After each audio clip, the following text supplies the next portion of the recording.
Please remember to like and subscribe. And also, I do a podcast. It's called the Jonah Pipney Podcast. I will be leaving a link in the description.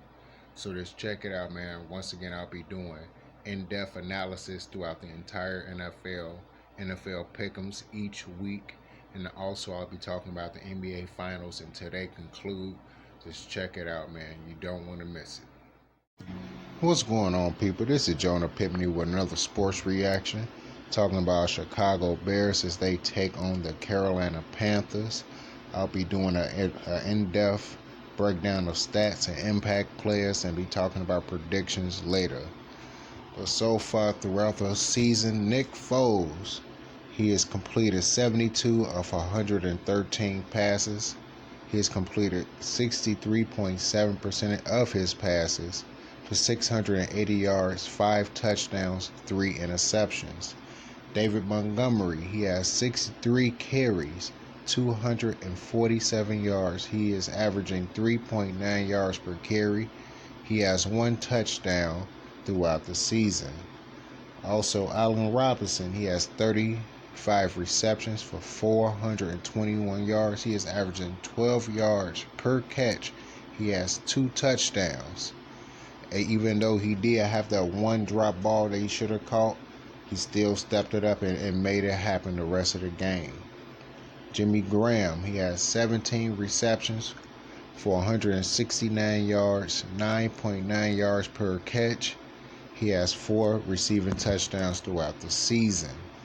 Also, Anthony Miller and Darnell Mooney both is combining for a pretty good season. Anthony Miller, 13 receptions for 161 yards, 2 touchdowns, and Darnell Mooney with 15 receptions for 160 yards and 1 touchdown.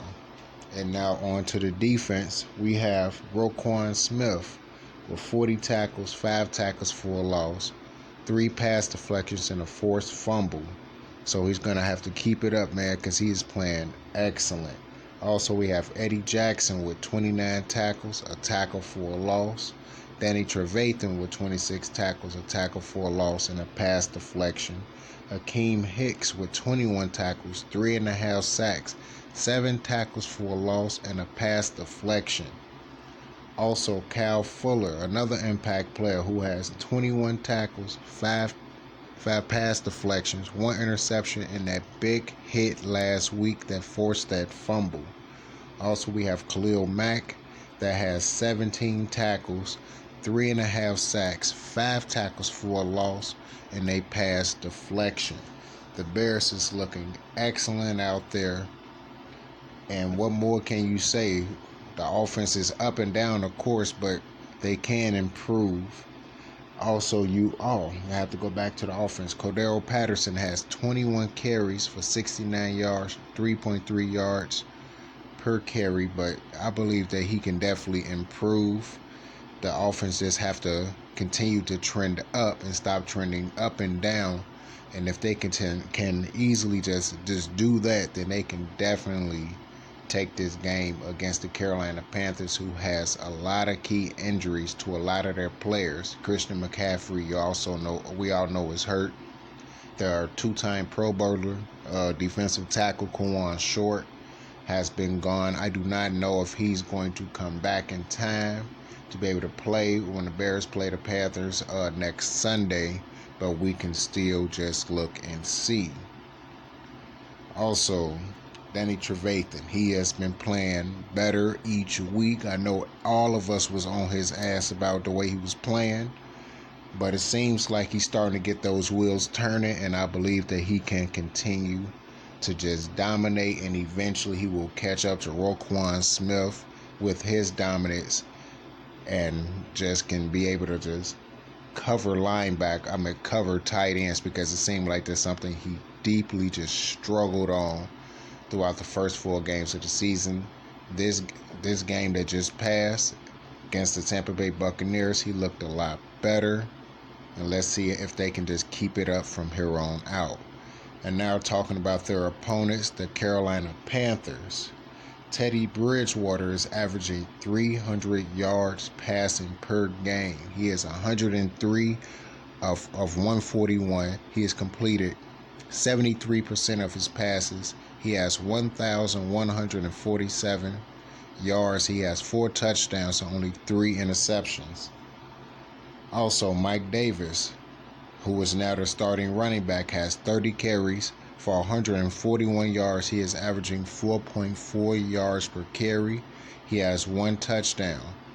Their number 1 receiver so far for the season is Robbie Anderson. He has 28 receptions for 377 yards, 1 touchdown. He is averaging 13.5 yards per catch, so the Bears definitely has to get on him. And also the second leading receiver is DJ Moore. He has 18 receptions for just 288 yards, 16 yards per catch. He has yet to have a touchdown, but he is the Panthers' youngest 1,000-yard receiver all time. Also, Curtis Samuel have 14 receptions for 147 yards, no touchdowns. Jeremy Chin, a safety, have 35 tackles, 1 tackle for a loss. The linebacker Shaq Thompson has 31 tackles, 4 tackles for a loss, 2 pass deflections, 1 forced fumble. Brian Burns has 13 tackles, 1 sack, 4 tackles for a loss as well. And Rasul Douglas, 18 tackles, 1 tackle for loss, 2 pass deflections. And their last impact player of the game is Dante Jackson. Now, he only has 9 tackles, but he has 4 pass deflections and 2 interceptions. 2 he could have easily ran in for a touchdown. He had 1 last week against the Bucks, and he also had 1 previously before that with the Chargers. So the Bears does not have an easy game on their schedule, despite the fact that the Panthers lost their last game.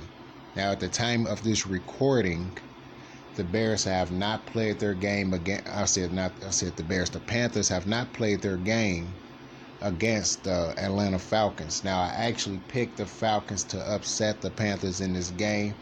The Atlanta Falcons has been scoring points. It's just that their defense can't get it together. I believe their defense can possibly get it together against a team like this. If not, can't do nothing about that, because the Panthers, despite all their injuries, they're still trying their best to stay above float. But I think because of those injuries, that can cause them to lose more games throughout the season until they get fully healthy on defense, and then that can help them basically control the clock on defense by getting stops and helping their offense stay on the field a lot longer. But for my prediction for the game so far, I'm predicting the Bears to win this game, and it's actually going to be rough for the Bears because they have a habit of allowing long runs. So I believe that this is going to be very close. I'm predicting the Bears to win this game 27-24, and it's going to be a very close and very tight game, but I think that our Bears team can pull it off. The offense is going to get better, and the defense is going to get better. But this is Jonah Pippin to another sports reaction. Peace out, everyone.